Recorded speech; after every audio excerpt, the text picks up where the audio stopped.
Welcome to the GCN Racing News Show. The Tour de France might be over, but the racing continues in earnest. This week we're asking if cyclocross riders are set to dominate road cycling just as they did at this week's Tour of Denmark. We also look back at the Clasica San Sebastian, the European Championships, the first 2 days of the Tour of Poland, plus the Transcontinental and the Northcape 4000. Are cyclocross stars about to take over the world? Or at least the road world? The reason we're asking this question is because they've just won 3 out of the 5 stages and the overall GC at the Tour of Denmark. Okay, not the biggest race in the world, but certainly not an easy one to win. World Cyclocross champion Wout Van Aert took the leader's jersey after a hilly stage 2, which he won, and cemented that position with a solid 2nd place in the individual time trial behind Mads Pedersen. He then finished it off with some confident riding in the crosswinds on the final day of racing. It was a dominant display and a victory that he dedicated to his late teammate Michael Goelaerts. That final day, incidentally, was won in a sprint by Van Aert's teammate and fellow cyclocrosser Tim Merlier, who had also won stage 3 in a sprint, taking the points jersey back home for good measure too. With Van Aert due to go full-time into the World Tour from 2019 with Lotto NL Jumbo, and Mathieu van der Poel currently holding national titles in cyclocross, mountain biking and road, does make you wonder just how far these wonder kids can go. Are they going to dominate the sport? Or could they win a Grand Tour? Or will they concentrate on the one-day spring classics? We would absolutely love to hear your thoughts on exactly this subject. Let us know how far you think these cyclocross specialists will go on the big wide world of road racing in the comment section just down below.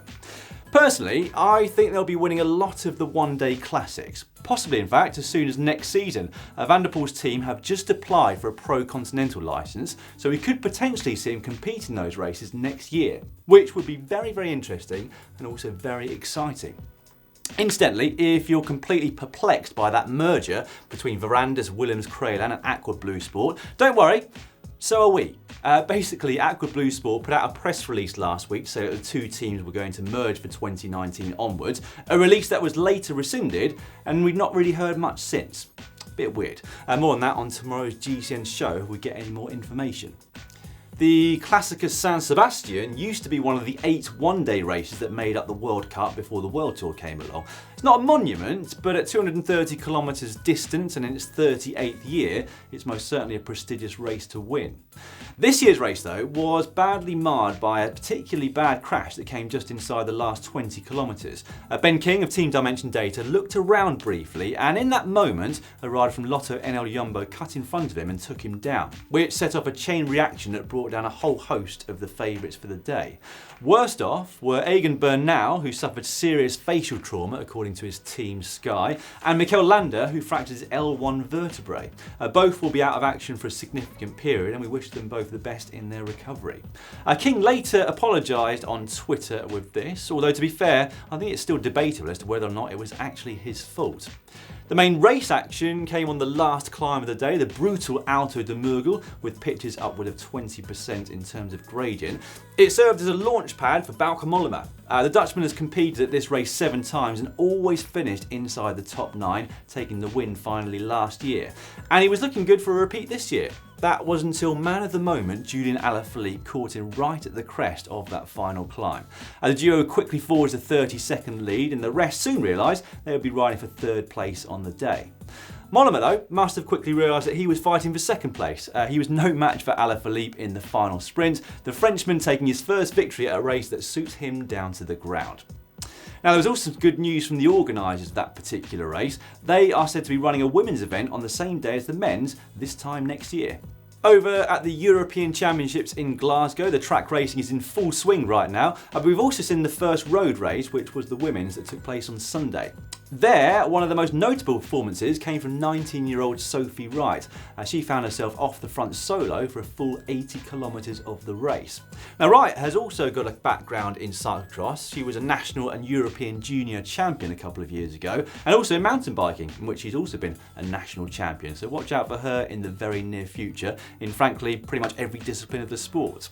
Once caught, it wasn't long though before we saw the big hitters make their move. The Netherlands sent a particularly strong team to the race, Anna van der Breggen amongst them. She attacked with 20 k's remaining, drawing Longo Borghini and Danny Rowe with her.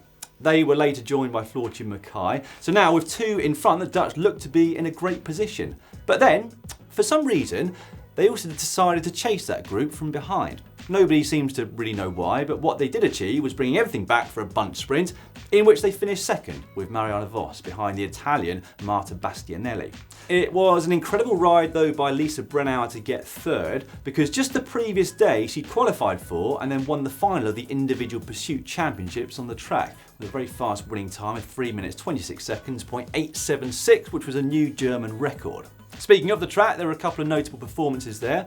Firstly from Ethan Hayter, who's just 19 years old. He won gold in the Omnium and will be a stagiaire in fact, which basically means having a tryout with Team Sky for the last part of this season. Meanwhile, Laura Kenny has made a successful comeback to competition after giving birth to her son Albie 12 months ago. So far, she's won gold in the team pursuit and the elimination race. The first two stages of the Tour of Poland would end up in bunch sprints, and both of them were won quite convincingly by newly crowned German champion Pascal Ackermann. The Bora Hansgrohe rider did veer from his line quite dramatically on the Sunday stage, but the race jury decided not to penalise him. Ackermann now has 6 professional victories to his name, and the last 4 have come in his last 4 races, which must be the very definition of the word form. Meanwhile, we are now 4 stages through the 10-day Volta a Portugal, where the riders have faced excessive heat in the mid-40s Celsius, which is over 110 Fahrenheit. Organisers came under fire, if you'll pardon the pun, for not shortening Friday's 203-kilometre Queen stage.